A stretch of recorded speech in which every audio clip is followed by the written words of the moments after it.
Olá, sou Elizabeth Remy, da equipe SEMP, da área de Ciências da Natureza. Desejo a todos vocês, professores coordenadores das oficinas pedagógicas das disciplinas de Química, Física, Biologia e Ciências, uma ótima tarde. E iniciaremos aqui a videoconferência, a parte da orientação técnica de biotecnologia, atualização em temas e tecnologias associadas, uma parceria que nós temos com o Instituto de Física de São Carlos, da USP de São Carlos, onde apresentaremos o tema doenças parasitárias negligenciadas, aspectos sociais, ambientais e econômicos. Informo a vocês que essa videoconferência ela está apenas por streaming. Para vocês participarem nessa interação, envie para nós por e-mail no endereço faleconosco@rededosaber.sp.gov.br as perguntas para que possamos enriquecer as discussões que vamos apresentar aqui para vocês. Mais uma vez, eu apresento aqui, nós teremos a participação da professora doutora Leila Beltramini e da professora Nelma Bussolan, que vem enriquecendo o nosso trabalho com as videoconferências que estão postadas para vocês no ambiente da Rede do Saber. Vocês, no site da Rede do Saber, www.rededosaber.sp.gov.br, vocês encontrarão as videoconferências de 2009 e 2010. O acesso vocês na página inicial em home, vocês vão notícias, busca de notícias, digitam a palavra biotecnologia, vocês vão encontrar todos os arquivos das videoconferências que nós realizamos. Então, muito obrigada, fiquem com vocês, com as especialistas que vão trabalhar com vocês esse tema de hoje. Uma ótima tarde, muito obrigada pela presença. Obrigada, Beth, mais uma vez. E boa tarde, né, para todos vocês, meus colegas. Depois do susto de Serra Negra, né, nós estamos aqui e eu gostaria só de dizer que, apesar de muitos de vocês terem assim, achado a palestrinha, né, o resumo que eu fiz lá, assim, um pouco difícil, mas na realidade não foi para espantar ninguém, foi apenas para mostrar um outro aspecto que não tinha sido abordado na conferência sobre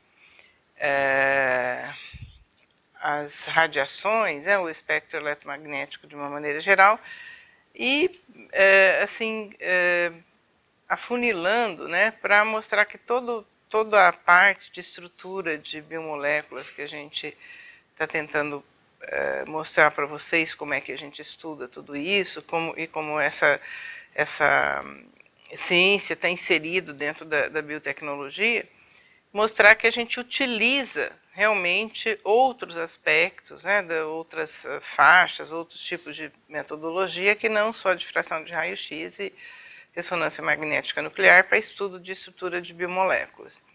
Então, longe de querer achar que vocês vão ter que saber tudo aqueles tipos de espectroscopia que eu abordei, mas só para vocês saberem que a gente utiliza diferentes técnicas na faixa do espectro eletromagnético, tudo interação com a matéria, né, para estudar a estrutura e função de biomoléculas, tá? Então, tirem da cabeça que aquilo é muito complicado. Não é. Eu brinco que se eu aprendi, qualquer pessoa aprende, né? Todo mundo somos muito normais. Bom, hoje a gente então vai dar sequência a essa série de palestras, agora abordando um tema mais voltado à área de biologia e de ciências, que é falar um pouquinho das doenças negligenciadas. Eu acho que negligenciadas quer dizer esse termo mesmo, né, que elas são deixadas de lado, né? Porque não são de muito interesse para a indústria farmacêutica.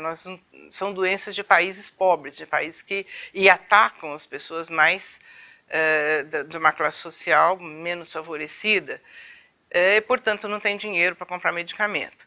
Então, elas são deixadas de lado no desenvolvimento de medicamentos ou de vacinas, e esse é o foco, né, estudar aspectos moleculares de vários tipos de doenças, dessas doenças negligenciadas, é o foco dos nossos projetos, lá no Instituto de Química, Instituto de Física de São Carlos, nos grupos, né, que a gente tem lá de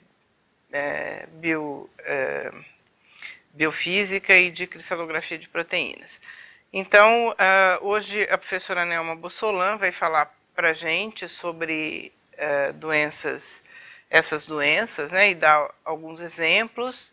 E só para introduzir, a Nelma, vocês já conhecem também, mas ela também dá aulas da disciplina de microbiologia e de práticas de ensino de ciências. Então, vocês vão ver que ela sabe fazer assim, uma boa analogia entre conteúdo, né, transpor o conteúdo que é ensinado no ensino superior até para o ensino básico, né, pegando o fundamental e o médio.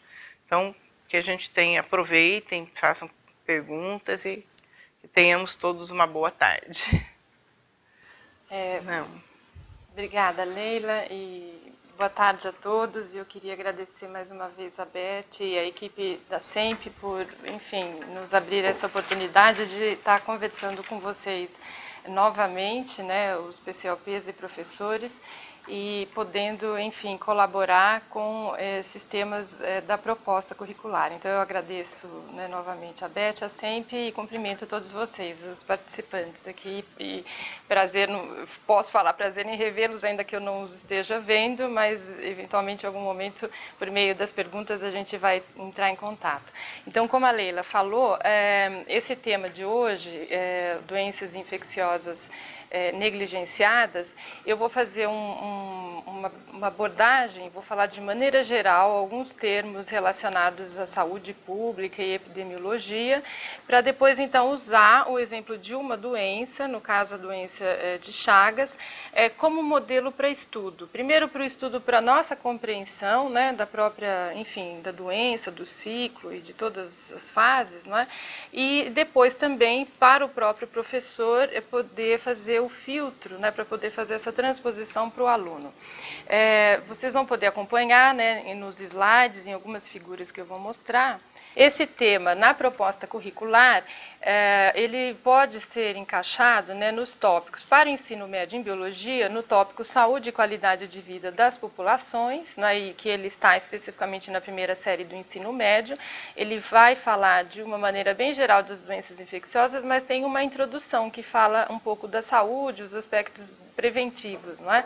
E para o ensino fundamental, esse tema ele entra, não é, no tópico de saúde e direito da cidadania, particularmente no caderno do professor da sexta série ou sétimo ano, né, do ensino fundamental, e ali ele vai abordar algumas doenças infecciosas negligenciadas, inclusive a doença de Chagas. Então, eu só dei esse destaque para a gente localizar esse assunto onde fica, não é, na atual proposta, né, nas diretrizes curriculares do Estado. E aí, então, antes de falar propriamente da doença, como eu, né, já mencionei, é interessante a gente ver, não é? Então, se a gente vai falar de doença, de também estudar os aspectos econômicos e sociais envolvidos, é interessante que a gente reveja alguns termos que são utilizados em saúde pública e epidemiologia, não é? Inclusive para poder interpretar notícias, não é, gráficos, quando a mídia divulga, ou mesmo até material didático relacionado a isso. Então, eu coloquei também alguns slides e que tem alguns termos, não é, que por mais que estejam na mídia, muitas vezes a gente pode usar de maneira inapropriada. Então, a saúde pública, exatamente o que ela se refere? Na verdade, as atividades exercidas pelas autoridades responsáveis visando o controle da doença, né? Então, se refere à saúde da população em geral e as atividades exercidas por essas autoridades com relação, né, ao controle. O termo epidemiologia, não é, ele se refere ao estudo da ocorrência, distribuição e o controle das doenças, né, de doenças nas populações. Tá? Quando a gente fala, então, de doenças, e então se a gente está falando de epidemiologia, a gente pode também, não é, lembrar de termos como epidemia, pandemia ou doenças endêmicas. Por exemplo, a doença que a gente vai falar hoje, a doença de Chagas, ela é uma doença endêmica, né? Então, só retomando esses termos, por exemplo, uma doença epidêmica é quando ela ocorre num número anormalmente elevado, né, de indivíduos, acomete um número anormalmente elevado de indivíduos de uma população numa mesma época. Não é? A doença endêmica é quando ela acomete, na verdade, ela está presente constantemente na população, não é? Mas usualmente com baixa incidência. Sempre são notificados poucos casos, mas ela fica presente numa determinada área por um tempo, enfim, longo, indeterminado até. E a pandemia é uma epidemia quando ela está amplamente distribuída. Tem uma figura aqui que ela é só para ilustrar, né, em termos de ocorrência, ela não se refere a nenhuma doença em particular, mas a gente vê aqui nessa parte amarela, mostrando o continente aqui, né, nas Américas, aqui o continente americano, uma doença endêmica. Cada um desses círculos ele se refere à notificação de alguns casos, né, da doença. Então, a endêmica, você vê pontos espalhados, né, e seriam poucos casos. A doença epidêmica, ela já tem uma distribuição um pouco mais concentrada, e esse círculo maior significa um número maior de casos notificados. E a pandêmica é essa epidemia, justamente aqui no mapa em vermelho, que já se espalhou por várias áreas, quer dizer, atinge uma área geográfica maior. Com relação, então, quando a gente fala então desses casos e notificações, existem dois termos também que podem, muitas vezes, ou um termo que pode causar um pouco de confusão. Então, quando a gente fala a mortalidade, né, da doença, e de fato, como o nome diz, é a incidência de mortes na população ocasionada por determinada doença ou síndromes que seja, né? A morbidade, já ao contrário, na verdade é a incidência da doença na população, incluindo as que são fatais ou não. E para a saúde pública, ela define melhor, né, a qualidade da saúde, porque ela vai falar o índice de morbidade, por exemplo, de uma doença, ele vai dizer qual o número de pessoas que estão acometidas por aquela doença e inclusive podendo ficar incapacitadas ao trabalho, por exemplo. Então, para definir a saúde de uma população, esse índice ele é mais, digamos, ele expressa de uma maneira mais efetiva, né? De uma maneira melhor. No caso aqui, hoje a gente vai falar de particularmente doenças infecciosas, que são aquelas causadas, né, por agentes biológicos, por organismos. E eu coloquei aqui uma tabela que ele mostra quais são, né, os principais agentes, né, causadores de doenças infecciosas. Nessa primeira coluna da tabela, ela está em inglês, né, mas a gente pode identificar que, por exemplo, esses agentes que a gente chama agentes, né, entidades biológicas subcelulares ou partículas acelulares, né, e dentre elas estão os prions ou prions, né, que são proteínas infecciosas, e os vírus, né, que normalmente, apesar de eles não serem celulares, mas eles estão incluídos, quando se estuda doenças infecciosas, eles acabam sendo incluídos nos livros de microbiologia, inclusive. Dos organismos ou dos micro-organismos procariotos, né, os agentes mais comuns seriam, então, as clamídias, rickétsias e micoplasmas, que são parasitas intracelulares obrigatórios, né, todos eles são estudados, fazem parte do que a gente conhece como bactérias, né, e as bactérias mais clássicas, né, por exemplo, que são causadoras de algumas doenças mais conhecidas. Dos micro-organismos eucariotos ou eucarióticos, aliás, os fungos e os protozoários são agentes também causadores dessas doenças, e hoje a gente vai ver desses agentes, que é um protozoário, né, que é o Trypanosoma cruzi. E de eucariotos multicelulares, então a gente pode, temos os vermes, né, as verminoses, e aí classificando nesse grupo geral, chamando ele de eumintos, por exemplo, a própria esquistossomose, e também alguns artrópodos, né, que são causadores de doenças, e aqui eu estou me referindo àqueles causadores e não os que são vetores, né, ou seja, que eles simplesmente transmitem um outro organismo, que é o organismo infeccioso. Bom, e quando então eu falo de doença infecciosa, né, e a gente usa muitas vezes isso como sinônimo, infecção e doença, é importante que a gente então esclareça esses dois termos. A infecção, ela é, como está aí no slide que vocês estão vendo, uma invasão ou colonização do corpo, não é? No caso aqui a gente vai estar sempre se referindo a uma doença que acomete o humano, né, por micro-organismos ou, na verdade, organismos, né, patogênicos. E, na verdade, essa invasão e colonização. Apenas isso a gente pode considerar a definição de infecção, não é? Porque você pode, por exemplo, existir a infecção, mas na ausência de sintomas. Então, eu dei aqui o exemplo. Uma pessoa infectada com o vírus do HIV, ela, como o nome diz, ela está infectada, ela é portadora, mas nem sempre ela apresenta uma sintomatologia da doença, não é? E aí, a doença, então, que é causada, não é, por uma infecção, então você vai ter uma alteração do estado de saúde, né, ocasionada por conta daquela infecção, seja por vírus, bactéria, protozoário ou outros organismos, e aí essa alteração com um conjunto, né, descrito de sintomas, e aí então a gente fala que é uma doença propriamente dita, e no caso uma doença infecciosa quando causada por um organismo, né? Bom, quando a gente, então, fala da doença, uma vez caracterizada, não é? Aliás, a doença ela pode ser diagnosticada, não é, por uma dessas três maneiras que eu vou apresentar. Então, por exemplo, ela vai apresentar sintomas, e os sintomas são o que a gente chama de alterações subjetivas, ou seja, não aparentes a um observador, dor e mal-estar. Por exemplo, um médico, num diagnóstico, ele não pode observar, não é, essas alterações se a própria pessoa, o doente, não fala, né, não transmite. Esses são o que a gente chama de sintomas. Os sinais, esses sim são alterações que a gente chama de alterações objetivas. Elas podem ser observadas e medidas.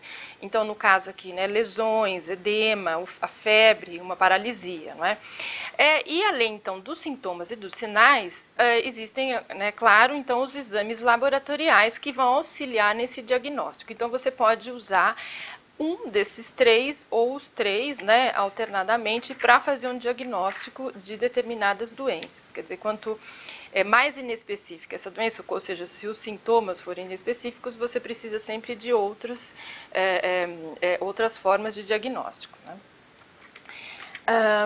Bom, com relação ao estágio, quando a gente então está falando de uma doença infecciosa aguda típica, e essa doença infecciosa aguda, a gente está falando então, ela ela passa por alguns estágios, quando a pessoa recém adquire, né, ou é recém-infectada, e já se começa a manifestação desses sintomas. Então, a primeira etapa é a infecção, ou seja, o organismo ele começa a crescer no hospedeiro, e esse organismo, não é, infectante, para ele crescer no hospedeiro, é preciso que ele vença algumas barreiras. Então, ele entra, não é, por exemplo, se for por meio de uma lesão da pele, ou então, se for, por exemplo, né, por transfusão de sangue, ele tem que vencer as barreiras naturais do organismo e se instalar, não é, e até mesmo se reproduzir. Quer dizer, uma vez vencidas essas barreiras, vai se passar então por o que a gente chama de período de incubação.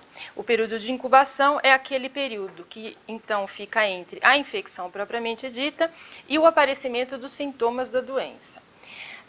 Depois, então, da infecção, você tem o que a gente chama de período agudo, não é? Esse período agudo, ele é o que é chamado de clímax da doença. E tem sinais, né? Lembre-se dos sinais, eles são sinais evidentes. Então, por exemplo, febre e calafrios. Aí depois, passado esse período agudo, você tem o que a gente chama de período de declínio, que é a diminuição dos sintomas, e depois o período de convalescença, que é quando o paciente começa a recuperar as forças e retornar à condição normal. Isso normalmente, né, são estágios de uma doença, como eu tinha falado, infecciosa aguda típica, não é? Quando a gente vai falar de uma doença crônica, não é, que ela tem um estágio inicial agudo e depois crônico, esse conjunto de sintomas ele pode aparecer numa fase posterior, não é? Bom, e um outro termo também que apenas, né, para esclarecer, então quando a gente vai falar de doença infecciosa, a gente pensa também como essa transmissão ela é feita. Ela pode ser feita, por exemplo, de maneira direta interhospedeiro, que a gente chama. É quando, então, um hospedeiro, né, que está infectado, se a gente está falando, então, de uma pessoa, de um humano, né, ele vai transmitir a doença a um hospedeiro suscetível. E essa transmissão pode ser por um contato direto, corpo a corpo, né, por saliva e por outros tipos de secreção. Aí dei um exemplo aí, a gripe, né, então ela é muito comum, de transmissão direta, né, interhospedeiro. Uma outra maneira também é a transmissão indireta, né, interhospedeiro, ou seja, ela pode ser facilitada por um agente vivo ou não, um agente inanimado, ou seja, vai ter um vetor que vai transmitir, não é, o agente infeccioso, por exemplo, de um organismo, que pode ser de um humano ou de outro animal, para um outro organismo, no caso um homem, não é? Então a gente tem como vetores aí vários, por exemplo, vários insetos, não é? Hoje a doença que a gente vai falar, o mal de Chagas, ele tem um vetor que transmite essa doença, né? E no caso de objetos inanimados, a gente pode considerar, por exemplo, seringas, não é? Que contém algum tipo de material infectado, toalha, roupa de cama, não é? Então que também são agentes de transmissão, né, nesse caso indireta. Bom, uma vez então, digamos, instalada, ou pelo menos uma doença, né, de importância para a saúde pública, a saúde pública, na verdade, ela adota algumas medidas para o controle dessa doença, né, uma vez ela é instalada, e doenças, por exemplo, de fácil transmissão, né?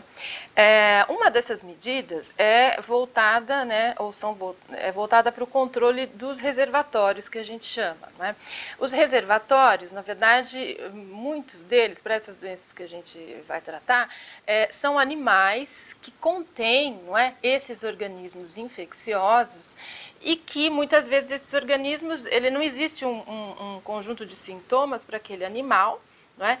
Mas que ele pode, na verdade, transmitir. E uma medida voltada para esse controle, muitas vezes, é o sacrifício destes animais, não é? Ou então, né, e se a gente estiver falando, por exemplo, de doenças que tem como vetores insetos, o controle por meio de inseticida. A gente tem, por exemplo, aí a dengue, né, que a gente tem existe todo um protocolo para controle dessa doença e que agora, a partir então da época das chuvas, a gente vai ver que ela vai ser intensificada, né, com relação ao controle do vetor, do mosquito no caso.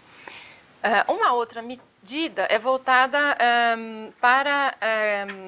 contra, na verdade, né, a transmissão do patógeno. E aí, nesse caso, não por um vetor, mas, por exemplo, e aqui eu usei o tratamento de uma água contaminada, quando a água ela serve como veículo para a transmissão de alguma doença infecciosa. Então, a gente tem vários gastroenterites aí, né, que são também doenças que, enfim, são veiculadas por água contaminada, então, e que é necessário também ter um protocolo de tratamento da água para evitar essa disseminação.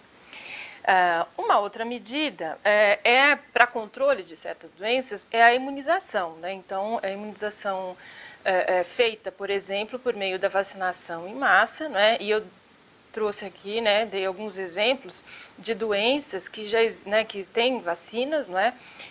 Varíola, no caso, ela já está erradicada, mas tem outras, difteria, tétano, sarampo, cachumba, rubéola e poliomielite, não é? Que tem esses programas de imunização. E uma outra medida também é a quarentena, aquilo que a gente chama, né, que é a restrição do trânsito de um indivíduo que tem uma infecção ainda na fase ativa.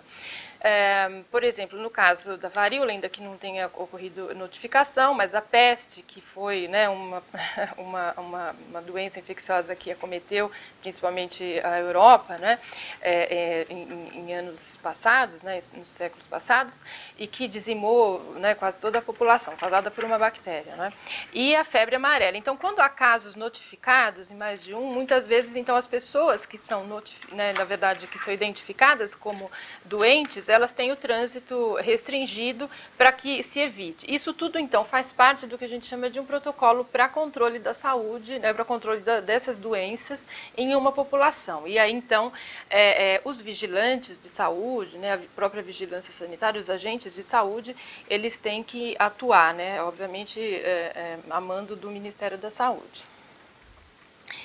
Bom, e aí, então, que, né, se refere a esse próximo slide que eu vou mostrar, que é a vigilância, né, no caso aí, que seria, então, a observação, o reconhecimento e o relato das doenças à medida que elas ocorrem, né? Então, aí a importância do próprio doente, né, na verdade, procurar, seja um sistema público ou privado, e no caso do sistema, desses sistemas, né, se forem doenças que estão ou que podem gerar risco de epidemia, eles têm que notificar órgãos, né, das secretarias de saúde para que então ele entre com essas medidas de controle. E uma outra também, não é, na medida do possível, é a erradicação do próprio patógeno. Então, eu dei o exemplo aí da varíola, que ela é considerada erradicada, não é, pela própria Organização Mundial da Saúde, e essas 3 doenças que eu citei, a poliomielite, a hanseníase e a chagas, né, que são alvos de erradicação. A polio tem, né, a vacina, existe uma imunização, né, em massa, a hanseníase e chagas não, né, elas são consideradas como alvos de erradicação porque elas estão relativamente controladas, não é? Mas no caso da doença de Chagas, como a gente vai ver, existem ainda muitos casos, não é? Milhões, na verdade, de pessoas que adquiriram essa doença em épocas anteriores. Aqui eu vou mostrar, não é só para dar então uma ideia da importância que as doenças infecciosas têm para o nosso continente e para o continente africano, por exemplo, né, comparando essas figuras, a gente vê, esse é um dado um pouquinho assim, não tão recente, de 2002, mas as doenças infecciosas, na verdade, elas foram responsáveis por 100 milhões de mortes, né? Mas no total ela corresponde aqui a 11%, né, no continente, nas Américas, no continente americano. Já comparado, né, com outras doenças, seria a terceira causa.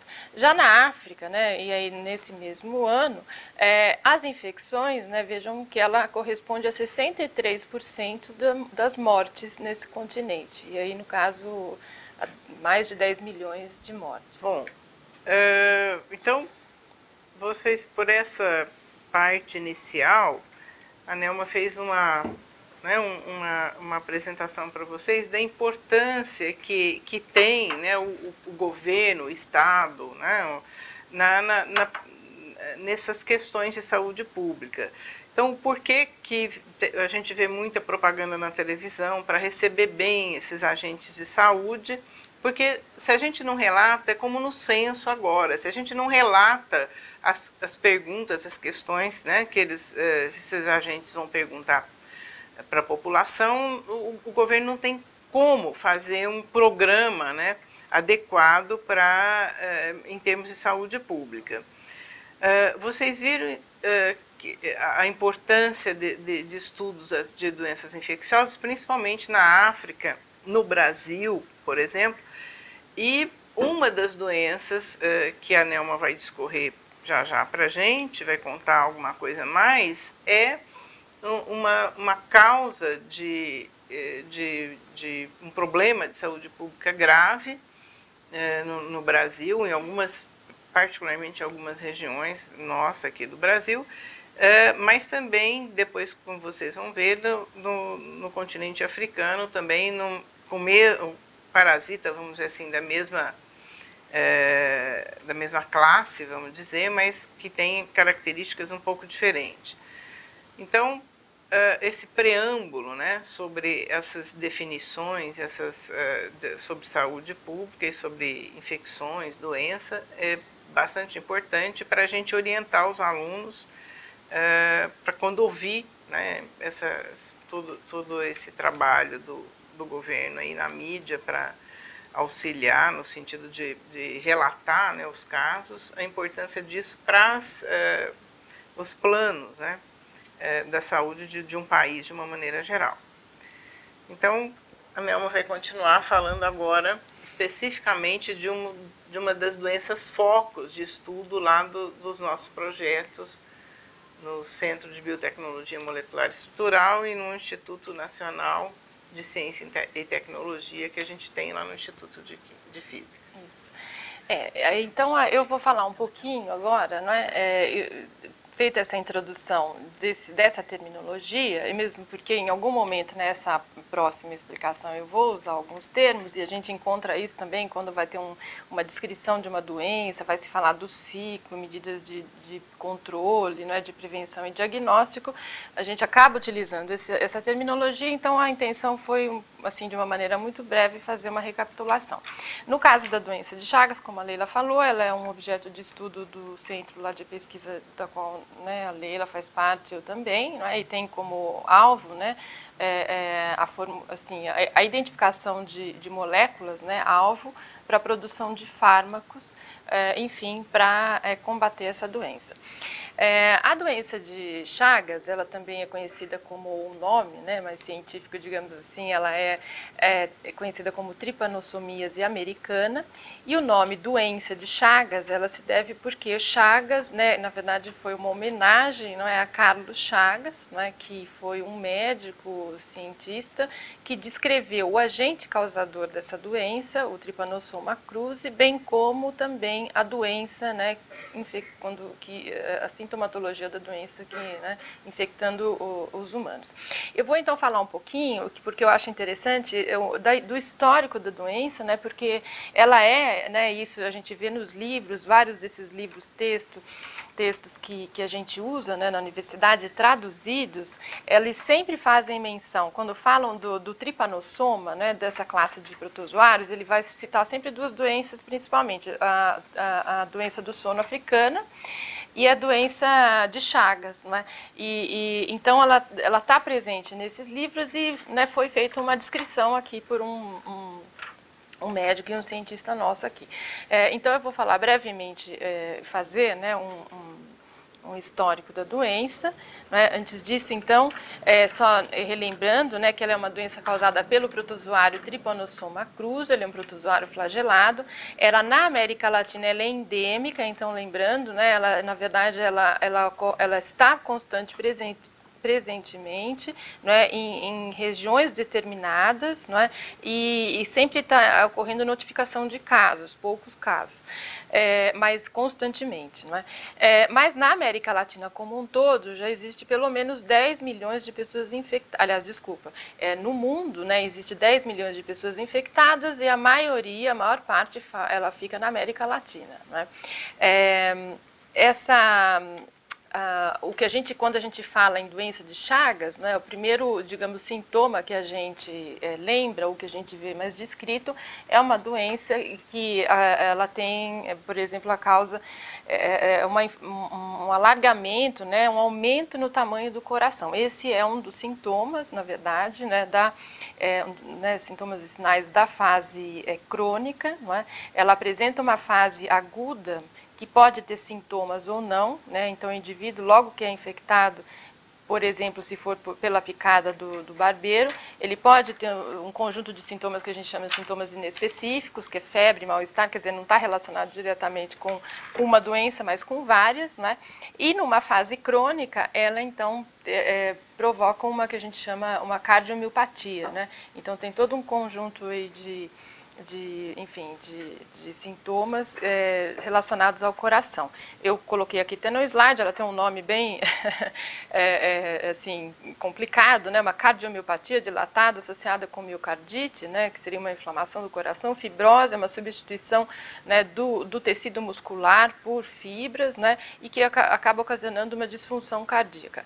E aí 10%, né, cerca de 10% dos indivíduos infectados, eles podem desenvolver também, não é, a forma que a gente chama de forma gastrointestinal, que ela pode resultar, então, no que a gente chama de megacólon ou megaesôfago, ou seja, em determinadas regiões do tubo digestivo você vai poder ter, digamos, esse alargamento, né, o aumento do volume, né, não só do coração, mas também, por exemplo, de partes do intestino, do tubo digestivo, como o esôfago. Né?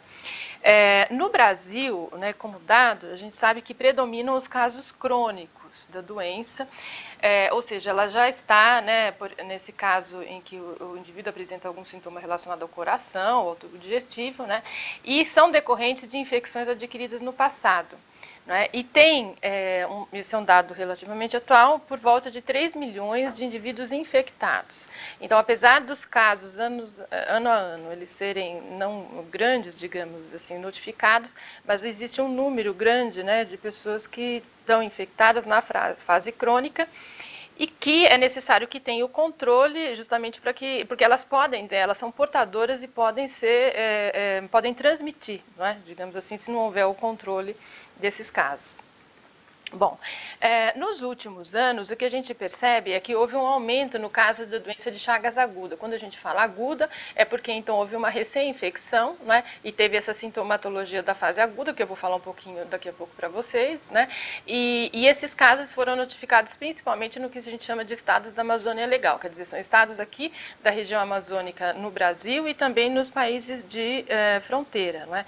E esses casos notificados, se sabe que a transmissão deles foi ou feita pelo vetor, que é o barbeiro, né? Ou então o que a gente chama de transmissão oral, a ingestão de alimentos, né, líquidos, por exemplo, que estão contaminados com as fezes do barbeiro. A gente teve aí casos recentemente notificados na mídia, no sul do país, da transmissão por meio da ingestão do caldo de cana, que provavelmente foi na moagem, que tinha fezes do barbeiro, e aí então houve a transmissão, e também o açaí, não é? O que a gente come, toma como suco, enfim, ou em outras misturas, e que também já se sabe que houve casos registrados de transmissão pela ingestão do açaí. Bom, aqui eu vou mostrar, na verdade, 2 gráficos, né, que falam os casos notificados. Esse tem a referência, né, que é um site do Portal da Saúde, e os casos notificados aqui de 2005 a 2009, e a gente observa que essa linha azul, né, a primeira aqui, ela se refere aos casos, ao número total de casos, né? Houve um pico aqui no ano de 2007, uma diminuição de 2009, mas a gente não tem um caso assim, na verdade um dado mais atual desse ano. Mas o que eu quero chamar a atenção nesse gráfico é que vocês vejam que os casos notificados na região norte, né, ela praticamente acompanha esse número total de casos, e isso significa que a maior parte deles estão ocorrendo nessa região. Aqui, na verdade, a gente também está mostrando, né, da mesma maneira, o número de óbitos nesse mesmo período de 2005 a 2009, não é, desses casos que são acompanhados, né, que foram notificados. Bom, com relação então à história, né, um pouco do aspecto histórico, né, como eu havia falado para vocês, Carlos Chagas, né, ele na época... ele é um médico, né, pesquisador no Rio de Janeiro.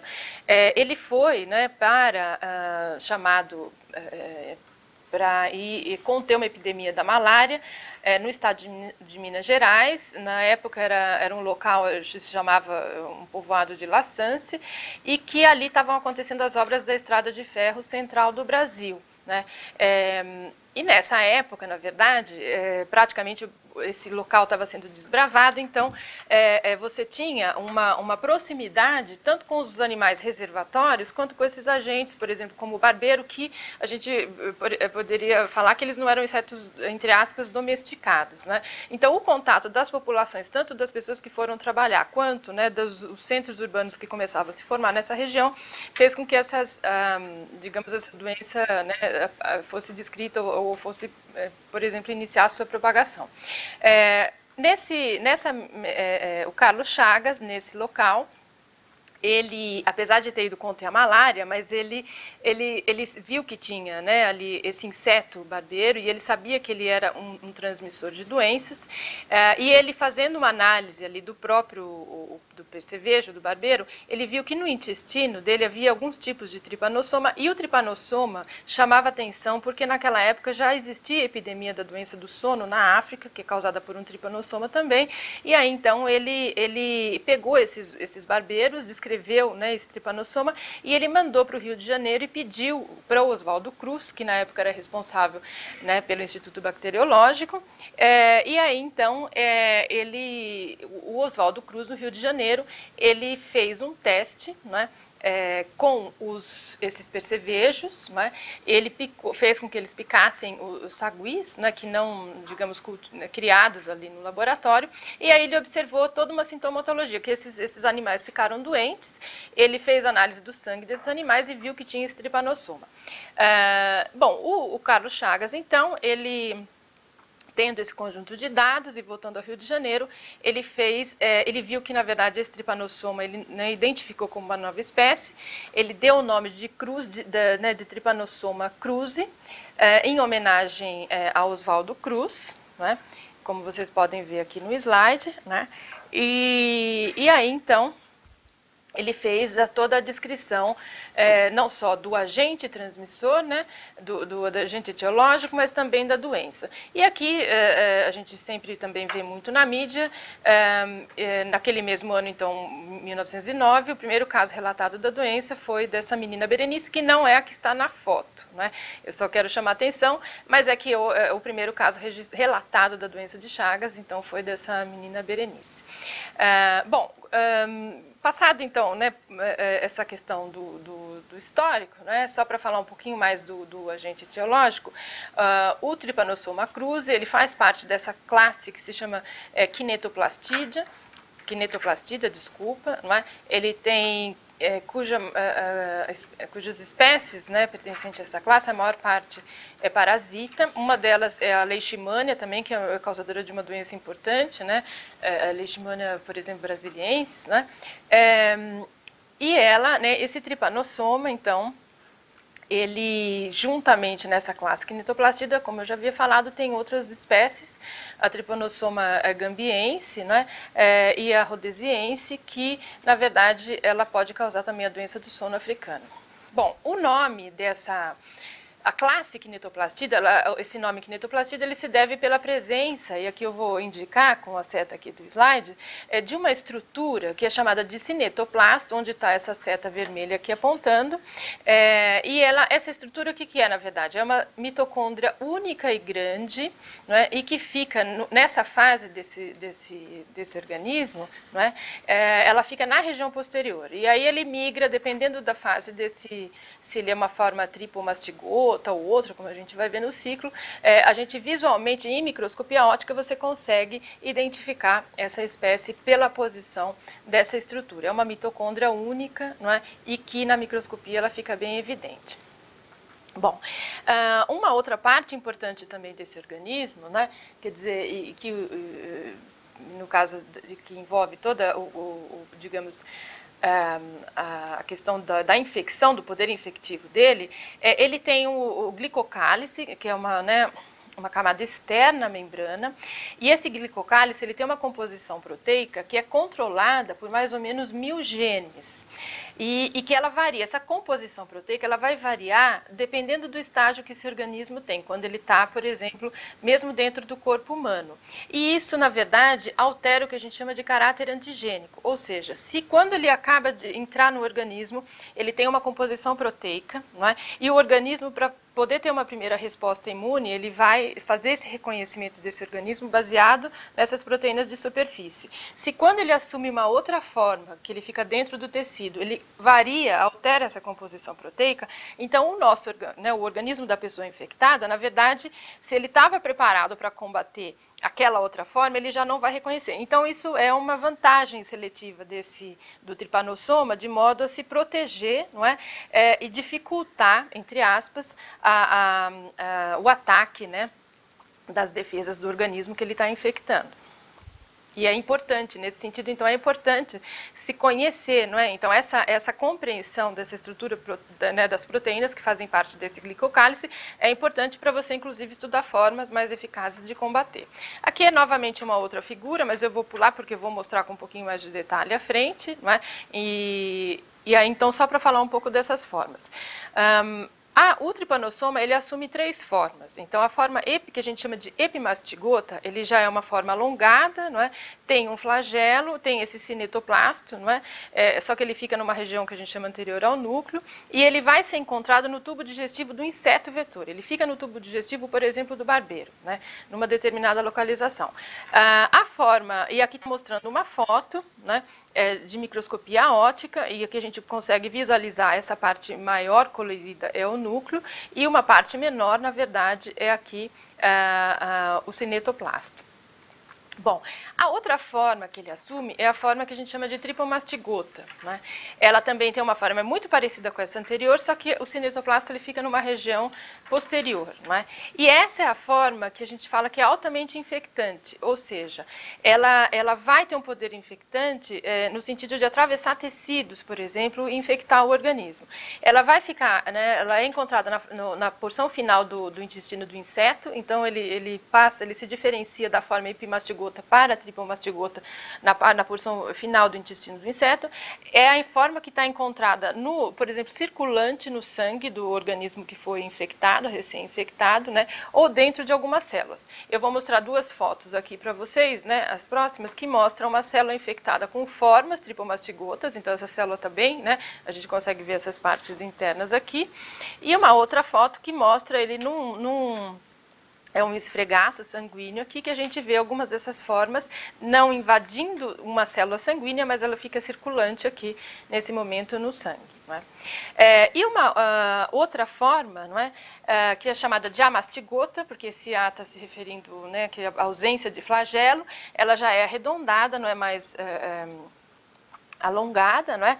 E ela tem um flagelo muito curto, por isso que achava-se que ela não tinha o flagelo, e essa forma é uma forma que fica no interior da célula do hospedeiro infectado, e ela é muito presente na fase crônica, não é, da doença, quando ela já está instalada dentro de tecidos e dentro de células, por exemplo, como a gente pode ver nessa foto aqui, que nessa primeira aqui à esquerda, ela no tecido, esses, né, círculos azuis aqui, essa forma amastigota num tecido muscular, e essa outra é uma outra célula, né, que também está infectada internamente com essa forma amastigota. E ela, sim, vai provocar, essa forma, ela provoca uma resposta inflamatória do organismo, né?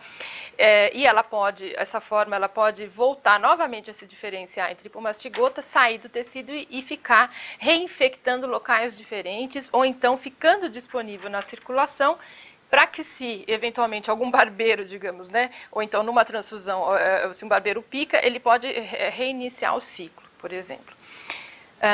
Aqui tem, nessa próxima figura, mostra também, de maneira, assim, também bem resumida, não é, o ciclo da doença. Então, aqui está mostrando o inseto barbeiro.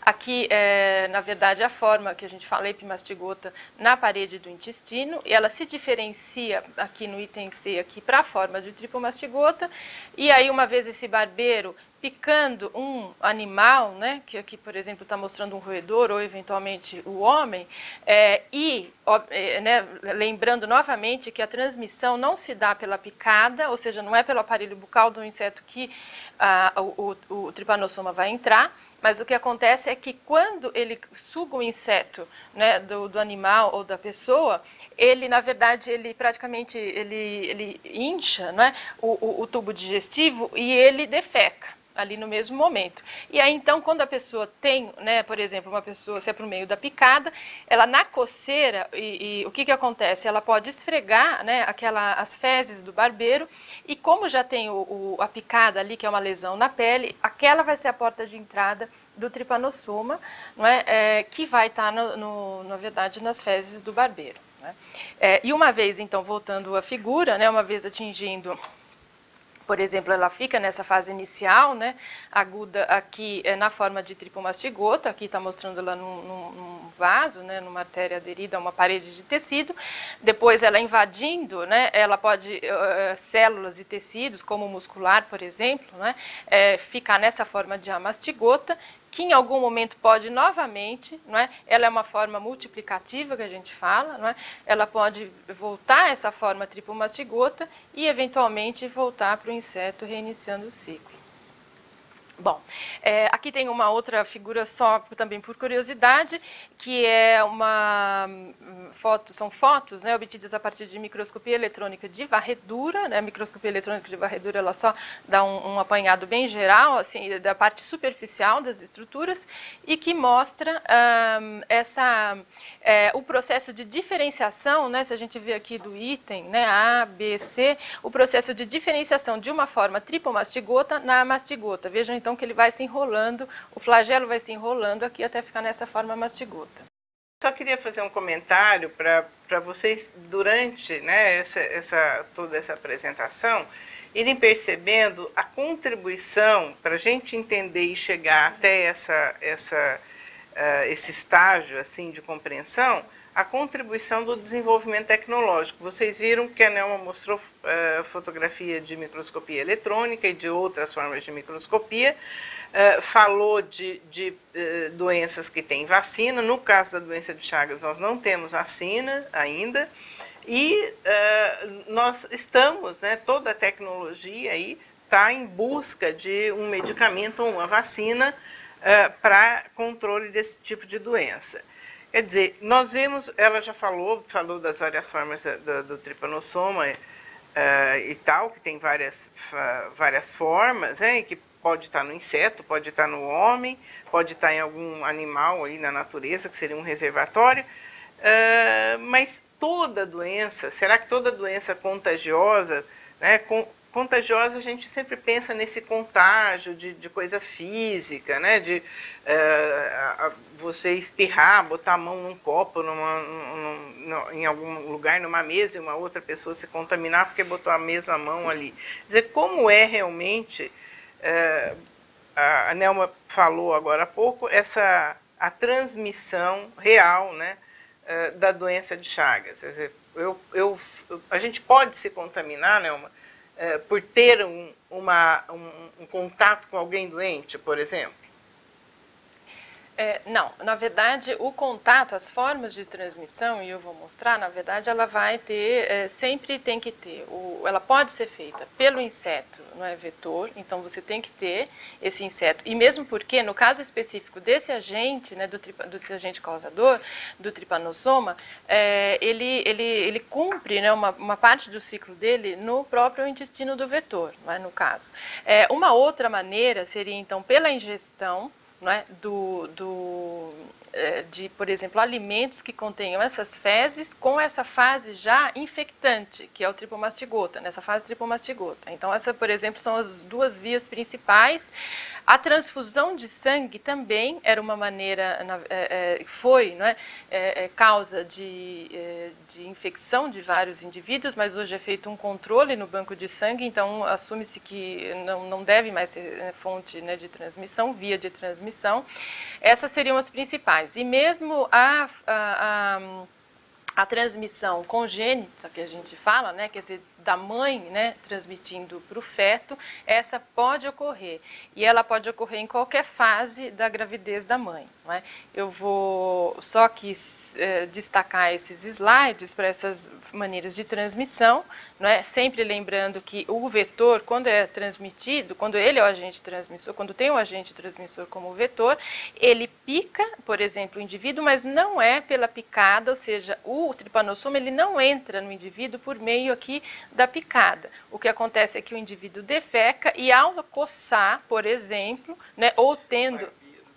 O que eu falei? O indivíduo... Desculpa. A gente, né? Bom, o barbeiro ele defeca e o indivíduo, é isso que eu quis dizer, o indivíduo ao coçar, né, na verdade ele vai fazer com que os tripanossomas que eventualmente possam estar nas fezes aqui do barbeiro, eles vão entrar no indivíduo. Uma outra maneira, como eu havia falado, então, novamente, é por transfusão de sangue, né? E aí, só para destacar, uma das causas, né, da transfusão de sangue ter sido vias, né, de transmissão, é porque houve uma migração, né, em determinada época, uma migração das pessoas da zona rural para os centros urbanos, e muitas vezes de casos assintomáticos, ou então portadores crônicos, que não eram notificados e acabou-se, e que doavam sangue e que acabavam, enfim, transmitindo. Essa transmissão que a gente chama de transmissão vertical, ela é, então, da mãe gestante para o feto, não é? e, como eu falei, pode ocorrer em qualquer fase da doença, seja se a mãe está na fase aguda ou na fase crônica, e também em qualquer período da gestação. Nesse caso específico, a taxa de transmissão congênita ela pode varia de 1 a 4% no Brasil, é até um índice relativamente importante, né? E é por via oral também, como eu havia falado, pela ingestão dessa forma, né, da forma tripomastigota lá do trypanosoma dissolvido em alimento e bebida, né, como os casos que eu já falei. Bom, com relação à patologia da doença, ela apresenta uma fase que a gente chama de fase inicial aguda, não é, em que existe uma resposta inflamatória, uma resposta do sistema, né, uma resposta do indivíduo, né, infectado, e tem sintomas que a gente chama de inespecíficos: febre pouco elevada, mal-estar, cefaleia, né, dor de cabeça, astenia, que é uma fraqueza, edema, pode ter um ou outro, né, desse conjunto, mas como a gente vê, eles são inespecíficos porque outras doenças estão associadas com esse sintoma. E esses sintomas eles podem aparecer de 5 a 14 dias após a picada, quer dizer, não é logo de imediato, ou então essa fase inicial aguda ela pode ser quando a gente chama de assintomática, não ter sintoma nenhum evidente, não é? Existe o diagnóstico, por exemplo, né, sugerido, que a gente chama, pode ser aquilo que a gente, por exemplo, a picada, quando ela acontece no rosto, e por isso, inclusive, que esse inseto recebe o nome de barbeiro, porque ele sempre pica, né, na região do rosto, né?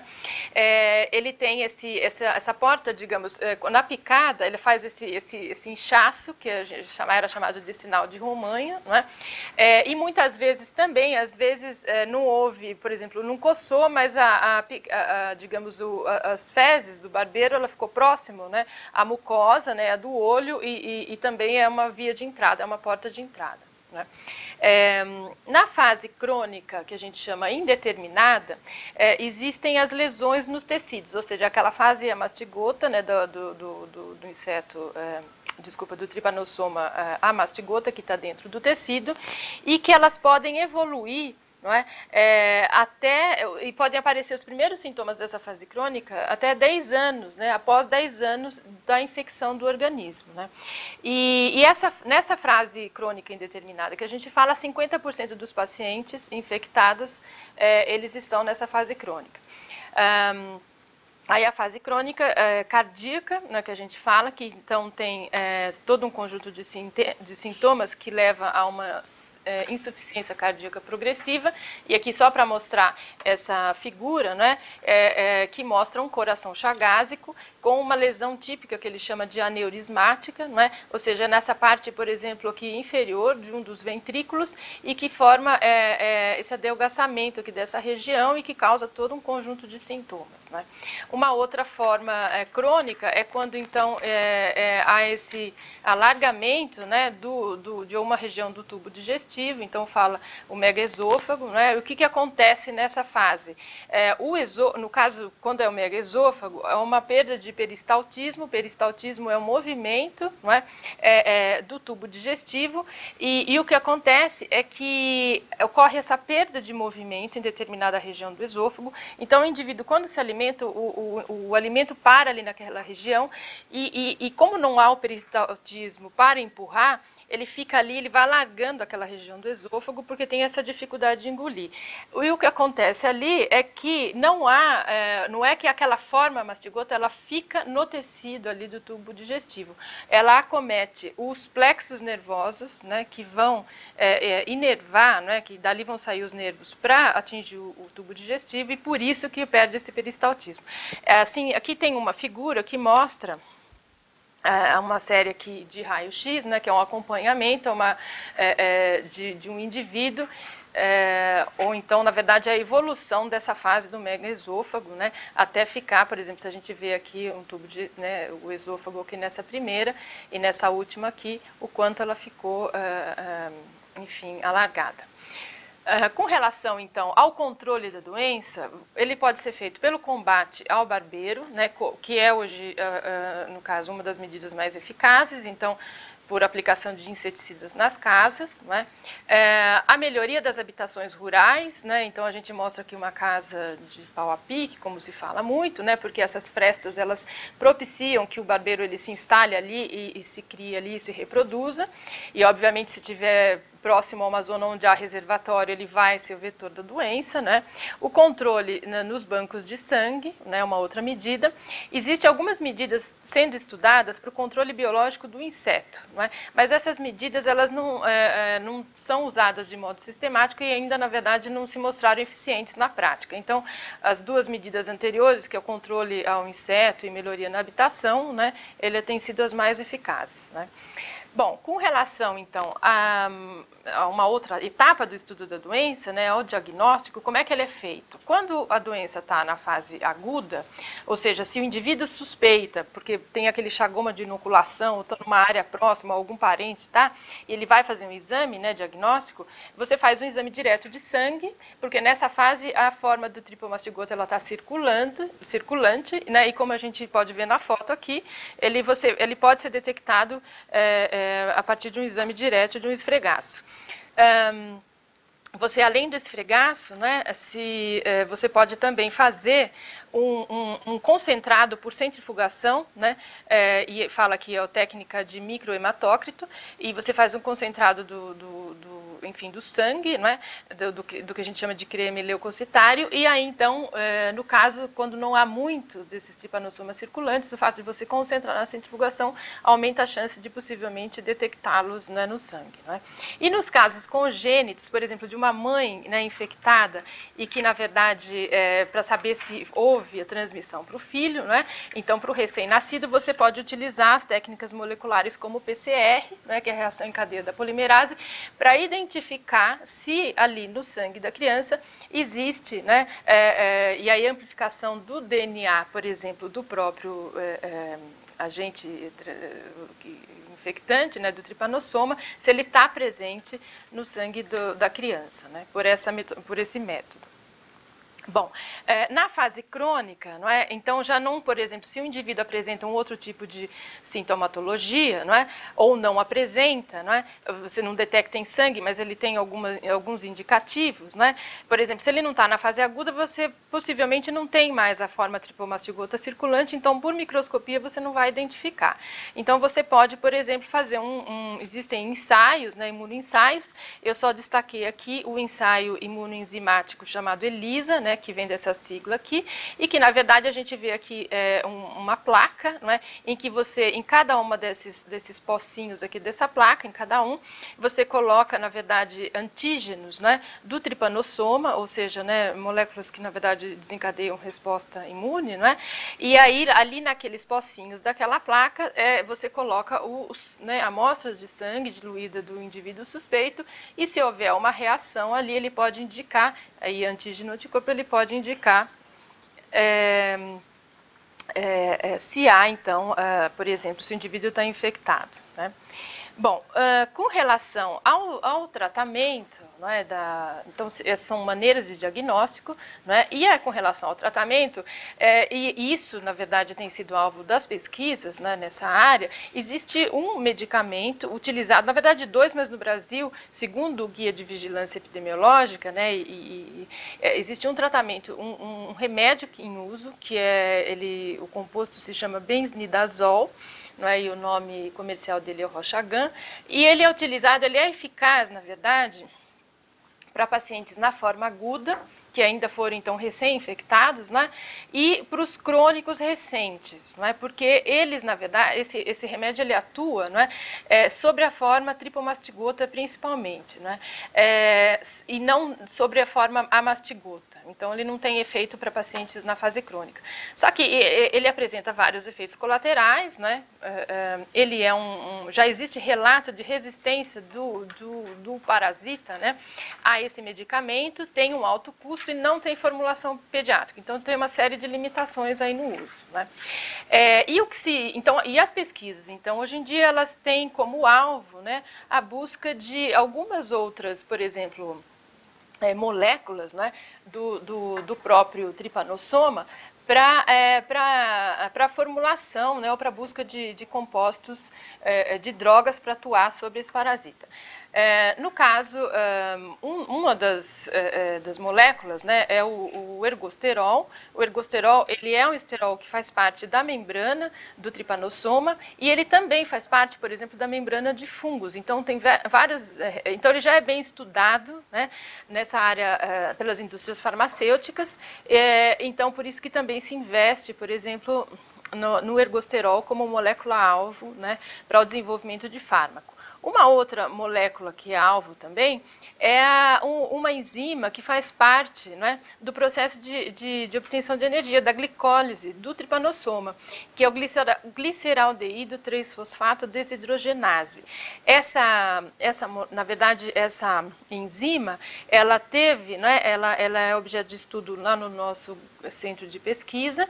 Essa foto que está ao lado aqui mostra, né, a estrutura quaternária dessa proteína, né, que foi resolvida lá pelo grupo, e ela então, a partir dessa resolução e da escolha, como por exemplo molécula-alvo, vai ter que se fazer uma série de testes com substâncias que podem ser naturais ou sintéticas e que obviamente vão atuar interrompendo o metabolismo desse organismo, né? É claro que isso tem uma série de outros testes que devem ser feitos. E tem uma outra molécula também, que é a cruzaína. A cruzaína, ela é uma cisteínoprotease, é uma protease, né, uma enzima que ataca proteínas, então uma enzima já também descrita do trypanosoma, e igualmente aqui tem uma figura que mostra a estrutura, não é, terciária dessa proteína que já teve também resolvida. Bom, com relação, né, então se a gente viu que com relação ao tratamento, existem pesquisas que vão nessa direção, mas um mesmo remédio que em uso e que ele tem várias limitações. E com relação à imunização, não existe, né, uma imunização para a doença de Chagas.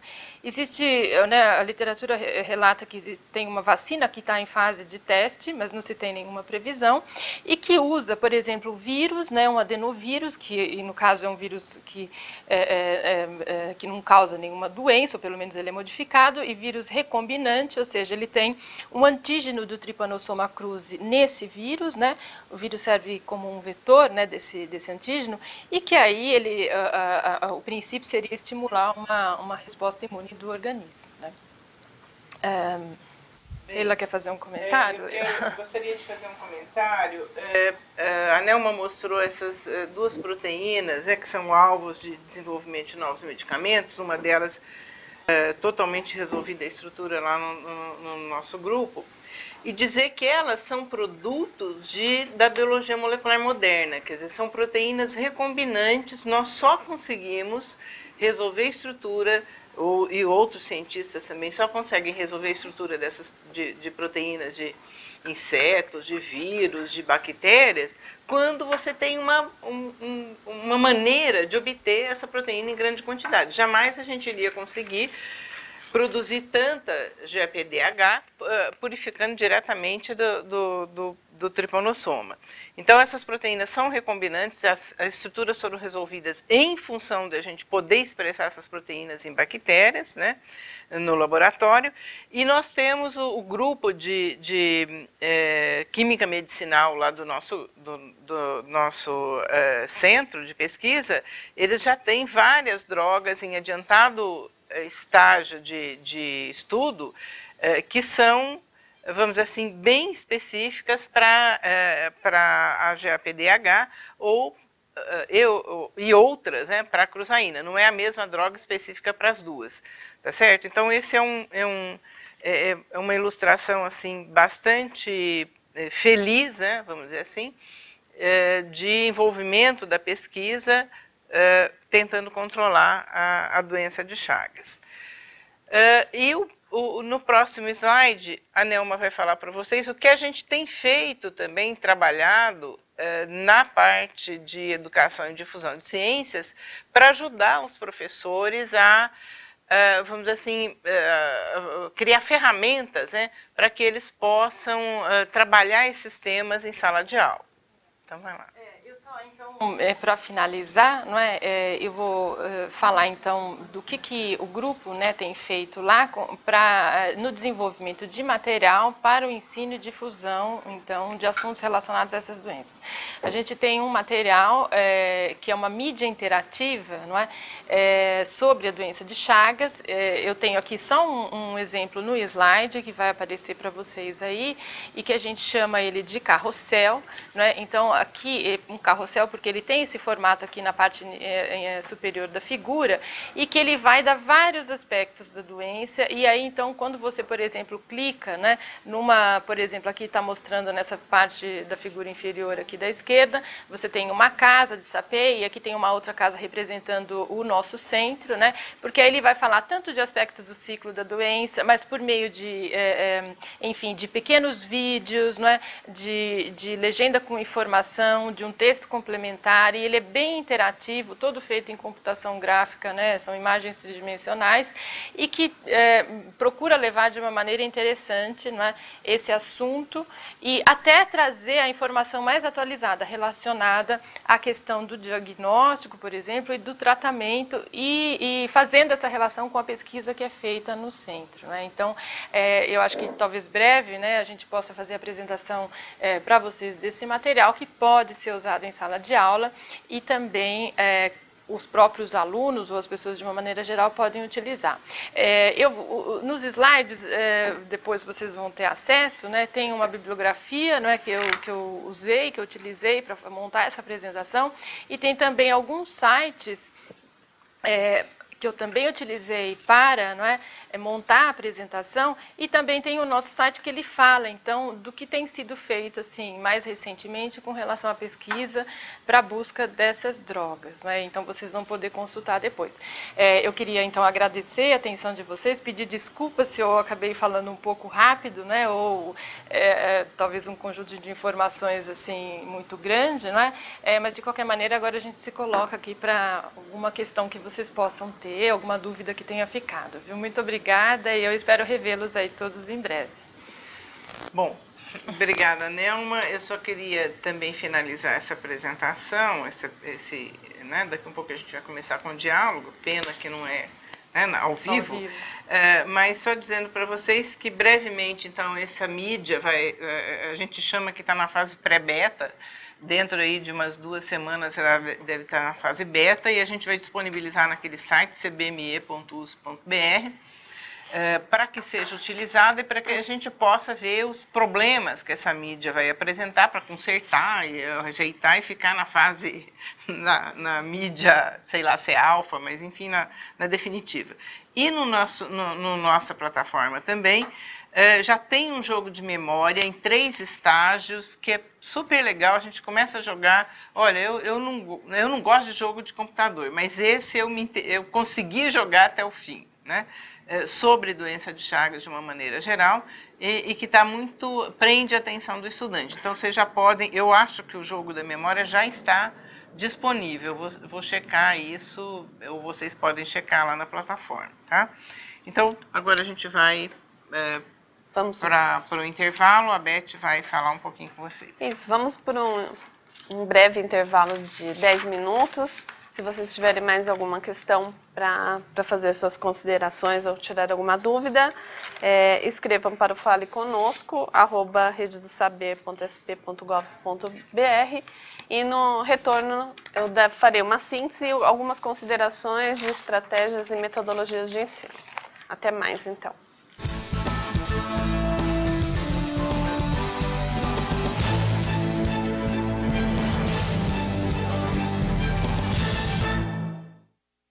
Olá, voltamos aqui para o momento de interação da videoconferência, desse tema de hoje, que é doenças parasitárias negligenciadas, ainda enfocando os aspectos que nós colocamos aqui, sociais, ambientais e econômicos. Nesse momento de intervalo, o Davi, da diretoria de Piracicaba, ele está contribuindo com uma informação para vocês, que tem uma reportagem que saiu no jornal da Unicamp, na edição de maio de 2010, sobre a doença de Chagas e sua relação com o açaí.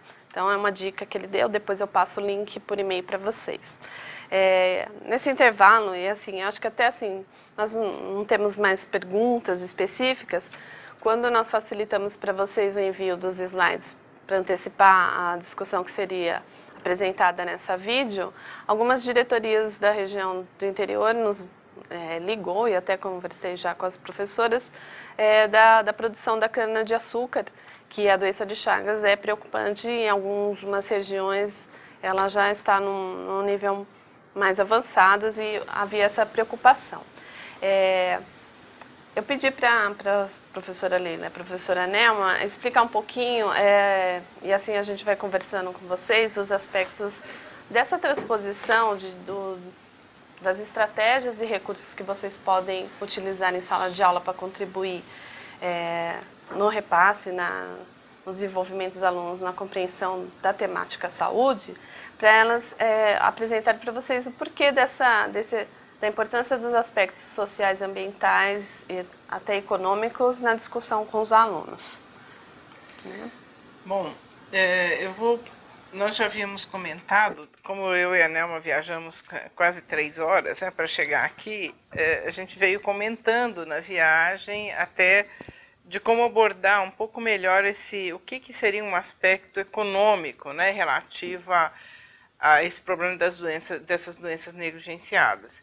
Então, o que a gente tem que pensar não é só, além das pesquisas que o governo, as entidades financiadoras nacionais, né, e internacionais também gastam para a gente trabalhar com pesquisa nessa área, a gente tem que ver que o indivíduo doente, às vezes o indivíduo com Chagas ou com leishmaniose ou com esquistossomose, ele morre de uma outra doença, ele morre de um acidente, ele morre de um outro tipo de doença, um câncer num outro órgão.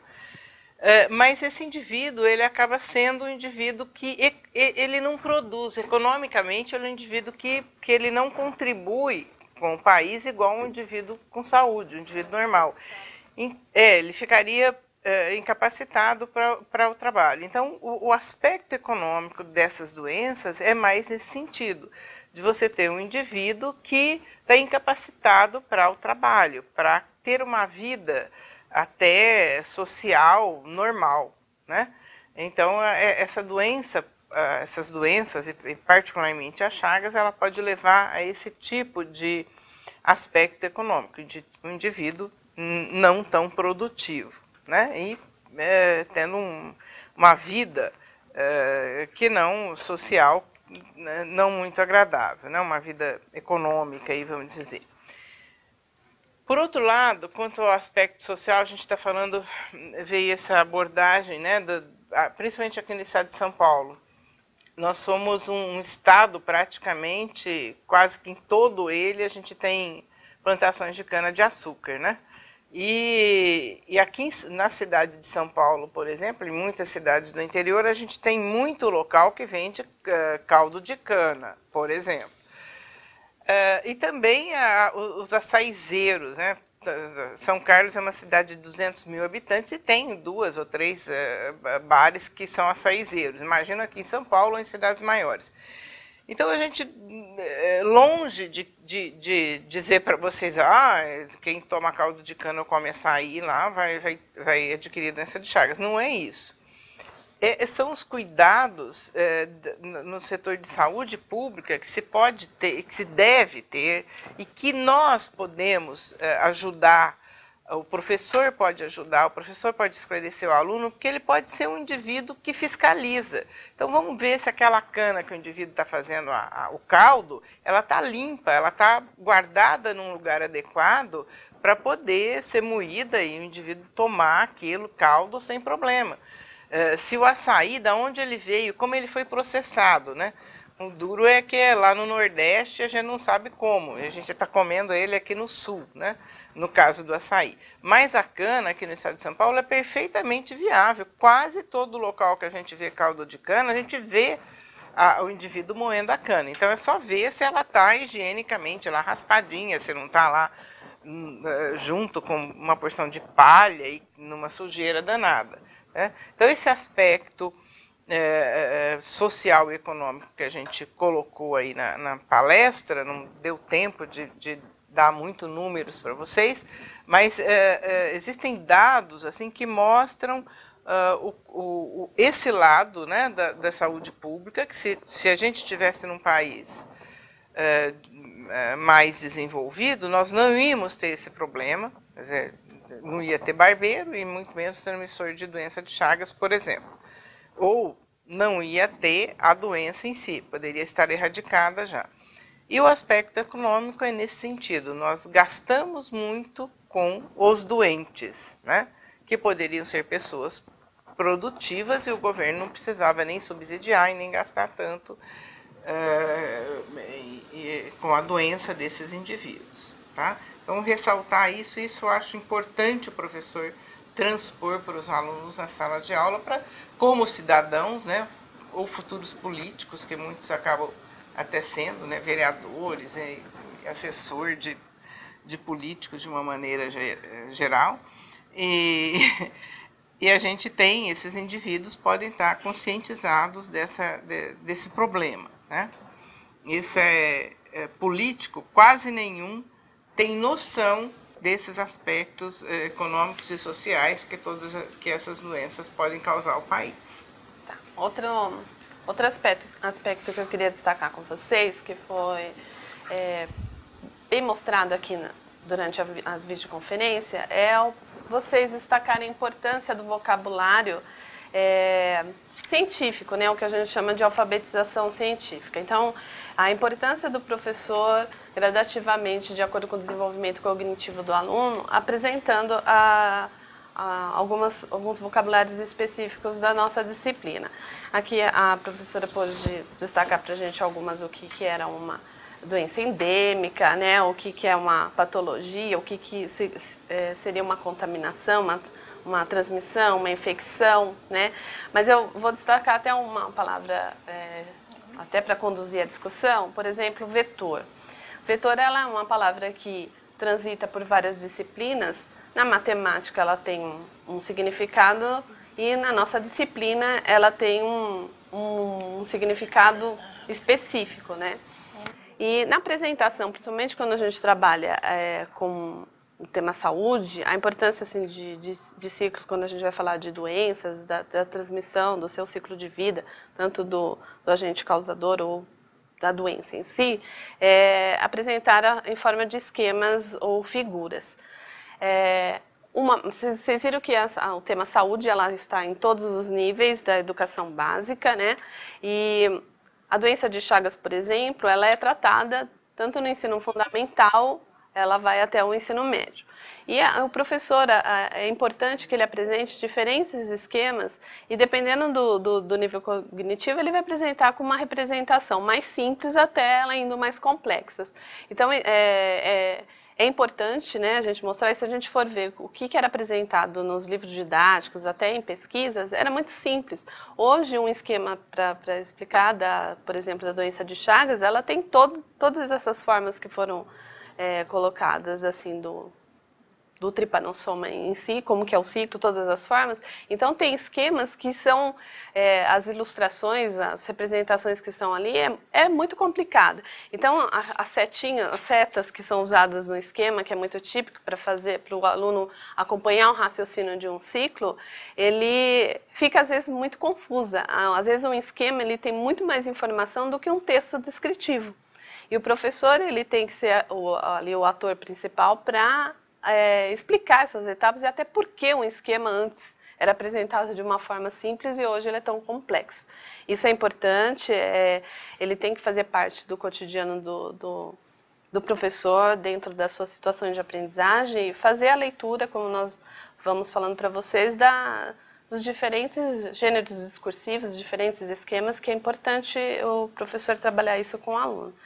A professora Nelma vai fazer um comentário em relação até o avanço desses esquemas, a importância desses esquemas. Eu só então queria, né, complementar o que a Beth falou, e que na verdade esses ciclos, quando a gente vê, né, nos livros didáticos, realmente eles contêm muitas informações e que eles sintetizam, eles procuram, né, o ciclo, a figura procura sintetizar, e às vezes uma passagem, né, a seta indicando ali uma passagem, por exemplo, que pode envolver a transformação do próprio agente infeccioso, quer dizer, o professor ele tem que decodificar esse esquema para o aluno, né? Então o professor ele vai fazer essa tradução. Por outro lado, o esquema, como eu costumo dizer, ele é muito ilustrativo, ajuda mais do que realmente 2, 3 páginas de texto de um livro didático. E se a gente pegar aquela figura, particularmente do ciclo da doença, não é? Se for trabalhar, por exemplo, com o ensino médio, então aí sim a gente pode entrar num nível de detalhe que ali cabe você falar, então, da transformação pela qual passa o parasita, não é? Do processo de transformação, de diferenciação que cada uma passa, porque você vai remeter a eventos celulares, não é? E até associar cada uma das formas aos sintomas, não é? Por outro lado, quando você vai trabalhar no ensino fundamental, né, no tópico que eu identifiquei para vocês na 6ª série, já não caberia esse tipo de detalhe. Então, o aspecto da doença que é importante ressaltar ali é justamente quem é o agente transmissor, no caso o vetor, não é? Quer dizer, a questão de prevenção e cuidados, ela talvez é mais importante ali para esse nível de ensino. É claro também, por exemplo, a parte de diagnóstico, né, você pode eventualmente informar, mas também entrar em detalhes não caberia ali naquele momento. Mesmo no tratamento, né, pode-se falar se existe ou não esse tratamento, mas também digamos, a compreensão das drogas a nível molecular. Então, esse tipo de informação ela já caberia mais para o ensino médio, para o conteúdo do ensino médio. De qualquer maneira, esses esquemas eles estão muito mais ilustrados, já não se faz mais esquema, já não se faz não, né? Muitos dos esquemas não trazem desenhos, mas traz a foto, né, do próprio parasita, como a gente viu ali, foto da célula do parasita infectando. Então, o professor, para fazer, né, para trabalhar com esse tema, então se ele vai mostrar uma foto de uma célula infectada, então é interessante que ele leve essa informação juntamente com o vocabulário científico. Então se mostrou ali uma microscopia óptica, não é, de uma célula infectada com determinado organismo patogênico, não é? Quer dizer, se teve uma coloração ou não. O livro, obviamente, ele traz essa informação, mas ele vai decodificando aquela foto, então vai mostrando para o aluno, não é? Quer dizer, aquela foto é uma foto real, não é? Então isso daí ele vai introduzindo esse vocabulário científico, né, nesse sentido. Tem não sei se, enfim, uma questão que chegou, né, e a Beth vai, acho que comentar. Isso. A Meire Bortoloso, ela fez um questionamento aqui, e até vou pegar gancho para fazer uma discussão. Ela não colocou aqui para nós, por e-mail, qual é a fonte da pergunta, né? Ela está fazendo um questionamento se o trecho que ela colocou aqui para gente sobre um especialista em mosca 7C descobriu que o uso de pequenas quantidades de inseticidas aplicadas em partes específicas de certos animais pode ser altamente eficaz. Usando uma espécie de identificação através do DNA, a equipe mostrou que a mosca T7C prefere alimentar-se de gado maior e mais velho, e que se juntam principalmente nas pernas e na barriga dos animais.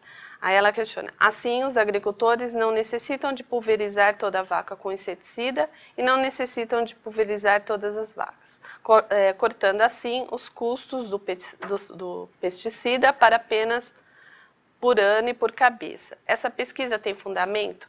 Aí é uma outra questão que é importante o professor ressaltar, é assim, se o aluno traz uma informação nova, que ouviu dizer ou que leu, é importante nós sabermos a fonte, né? Daí até a importância que nós até discutimos com vocês em orientações, a fonte ela é fundamental para a gente ver se ela tem um fundo científico, se ela é um texto jornalístico que vai fazer uma crítica, né, se ela é um artigo de opinião. É importante falarmos da fonte, identificar essa fonte, né, se ela está em... Às vezes é uma pessoa fazendo uma crítica, mas, né, para ir a favor ou contra um tratamento ou uma pesquisa, então é muito importante isso. Mas a professora vai falar em relação a essa questão específica da pesquisa. Meire, eu diria para você, eu não conheço. A Nelma também, a gente desconhece se isso tem fundamento ou não. Mas eu gostaria de colocar o seguinte, eu sempre falo de custo-benefício. Quer dizer, a realidade da África é muito, muito, muito pior do que a nossa. Talvez uma discussão desse tipo lá, que envolve economia para alguns países africanos, né, seja e combate à mosca e a própria economicamente para a agropecuária tenha sido feito. Isso a gente não pode saber. Agora, para a nossa realidade, quer dizer, hoje em dia, em geral, quando você pulveriza, eu não sou especialista nisso, mas tenho lido, de vez em quando assisto os programas, né? Eu falo que o que eu entendo de agricultura e pecuária é assistindo o Globo Rural de vez em quando, né? Mas economicamente hoje, quando você faz uma pulverização, você não está atacando só um tipo evitando um tipo de parasita, né? O ataque de uma mosca específica, de um vetor específico. Você vai estar trabalhando de uma maneira muito mais ampla, né? E o cuidado que eu vejo nessas reportagens que os nossos criadores, né, pecuaristas têm com o nosso gado, o padrão exigido, o padrão de cuidados exigidos para exportação da nossa carne para os países de primeiro mundo. Então, além do nosso gado ser verde, né, de comer grama e não comer tanta ração e tal, eles não podem também ser submetidos a tratamentos muito drásticos com inseticidas, né? Você tem o perigo disso daí também contaminar a carne e tal. Então, eu não sei te falar especificamente disso, mas no Brasil existe todo um cuidado, né? A gente brinca às vezes que no Brasil muitas vezes o gado é tratado muito melhor, né? Com muito mais cuidado do que muita gente, muita criança, né? O que para mim não uma pena, mas é uma coisa constrangedora, né? Você vê os cuidados que você tem com os animais, porque isso economicamente está sendo importante, e não tanto com os humanos, né? As nossas crianças principalmente. Então, eu só queria, né, como sugestão aí para Meire, que talvez uma fonte confiável, não é? E principalmente com relação a essa doença do sono africano, né, que a gente talvez em sites em português aqui do Brasil a gente não vai encontrar muita informação, pelo menos mais atualizada, mas o site da OMS, que é a Organização Mundial da Saúde, e ela tem inclusive páginas em português, e aí você vai encontrar todo o descritivo da doença e também os casos, né, ou pelo menos mundialmente o que se faz para combate à doença, e talvez lá você possa encontrar, não é, alguma informação que possa, enfim, certificar isso que você encontrou, ou então não, né? Mas ele seria um site, por exemplo, né, confiável para se checar essa informação, né? É uma sugestão, né? Eu falo isso porque para Chagas, né, eu também consultei, entrei no site, então eles mostram todas as políticas públicas mundiais feitas principalmente para essas doenças, né, epidêmicas ou endêmicas de grande alcance, né, e dados recentes, epidemiológicos também. Então eu sugiro que, né, para esse caso de doença não ocorrente aqui, ou que não é de preocupação aqui, o site da OMS, e no caso das doenças que a gente falou aqui, das negligenciadas ocorrentes aqui na nossa região, aí você vai encontrar, não é? Eu coloquei alguns sites ali, destaquei, mas o próprio, tem o guia de da epidemiológico, né, da vigilância sanitária, o nosso site vai, né, também tentar atualizar com esses materiais novos, particularmente com a doença de Chagas, o site da Fiocruz, que também traz, né, resultados de pesquisas, aí já aumenta mais a possibilidade, digamos, o leque de opções. Agora, para finalizar, algumas considerações gerais. Mais alguma coisa que vocês gostariam de acrescentar? Bem, eu só gostaria de acrescentar que existem outras doenças importantes que vocês também podem discutir com os alunos, né, que não dá tempo de fazer parte de uma única videoconferência. A gente pode até planejar algumas outras ações para o próximo ano, talvez, e dizer que, olha, vocês orientem os professores, né, das áreas de ciências da natureza, particularmente os de biologia e ciências, que abordar esse assunto das doenças negligenciadas, né, no Brasil é muito importante, né, até para consciência do cidadão, para futuras políticas públicas, até pelos aspectos de a importância do saneamento básico em todas as cidades, né, do nosso Brasil, né, enfim, para preparar esses indivíduos para serem cidadãos conscientes, né, no decorrer da vida deles. Tá? Obrigada pela atenção e até um próximo encontro. Professora Nel? Eu queria também, então, agradecer a atenção, né, de vocês nessa videoconferência e, novamente, me colocar à disposição, se eventualmente alguém quiser, né, ficar com alguma dúvida ou fazer algum comentário, mandar algum material. Então, pode entrar em contato comigo por meio, talvez, aqui da Beth, né? Ou então muitos de vocês, por conta das oficinas né, nas quais a gente trabalhou junto, tem o meu e-mail também. Eu espero que tenha contribuído, não é, para o desenvolvimento aí de vocês com os professores da área, né, principalmente de biologia e ciências, enfim, e que possa ter auxiliado, né, na interpretação e no tratamento desse conteúdo. Não é? E aí desejo uma boa tarde a todos e novamente eu agradeço e até uma próxima oportunidade. Então aqui, para finalizar essa vídeo, né, mais uma vez com a temática principal de biotecnologia, nós abordamos mais um aspecto agora nesta videoconferência de saúde, né, destacando como eixo as doenças negligenciadas. Agradeço então aqui a colaboração e o empenho e a competência da professora Leila e da professora Nelma, do Instituto de Física de São Carlos, da USP de São Carlos. Muito obrigada pela colaboração e orientação. E ficamos aqui até o próximo encontro para encerrar essa série de videoconferências da biotecnologia. Atualização em temas e suas tecnologias, né? Até uma próxima vídeo. Uma boa tarde a todos.